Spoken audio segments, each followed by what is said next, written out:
Asia মহাদেশের পশ্চিম অংশে অবস্থিত প্যালেস্টাইনের একটি ছোট্ট গ্রাম নাজারেথ।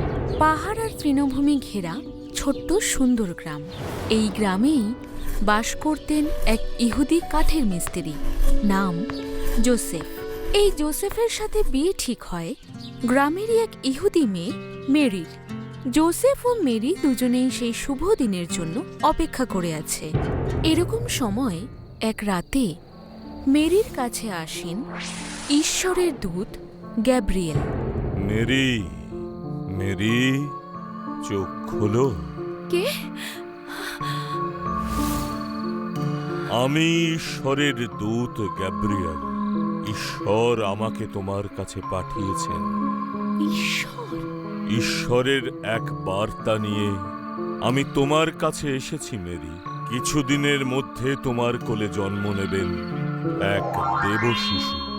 তুমি তার নাম রাখবে যিশু। সেই যিশুই হবেন এই পৃথিবীর দুঃখী মানুষের পরিত্রাতা। কিন্তু আমার যে এখনো বিয়ে হয়নি। তোমার কোলে যিনি জন্ম নেবেন তিনি স্বয়ং ঈশ্বরের সন্তান। তাকে নিয়ে তুমি চিন্তা করো না। তুমি জোসেফকে বিয়ে করো, কল্যাণ হোক তোমার। এই ঘটনার বেশ কিছু মাস আগের কথা।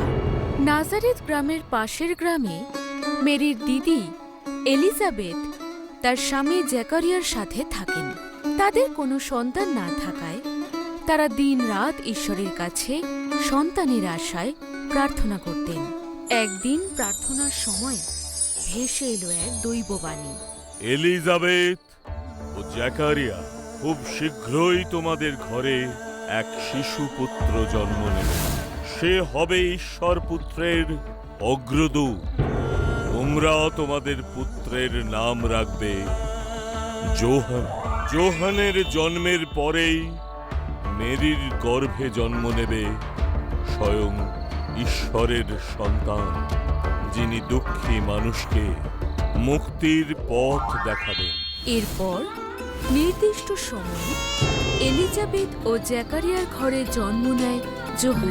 এদিকে জোসেফ যখন জানতে পারে মেরি মা হতে চলেছে, তখন সে মেরিকে ত্যাগ করার সিদ্ধান্ত নেয়।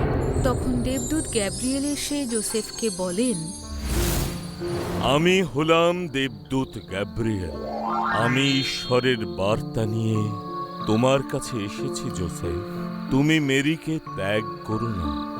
স্বয়ং ঈশ্বর তাঁর সন্তানের জন্য পবিত্র মেরিকে নির্বাচন করেছেন। তুমি মেরিকে বিয়ে করো।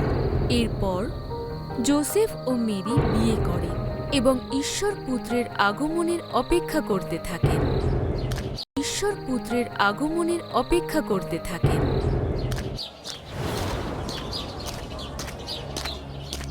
শুনুন, শুনুন, শুনুন! রোম সাম্রাজ্যের মহান সম্রাট অগাস্টাস সিজার জনগণনার আদেশ দিয়েছেন। এই আদেশ অনুযায়ী সাম্রাজ্যের প্রত্যেক প্রজাকে নিজ নিজ জন্মস্থানে গিয়ে নাম লেখাতে হবে। আপনারা অবশ্যই অতি শীঘ্র নিজ নিজ জন্মস্থানে গিয়ে নাম লেখাবেন। শুনুন, শুনুন, শুনুন!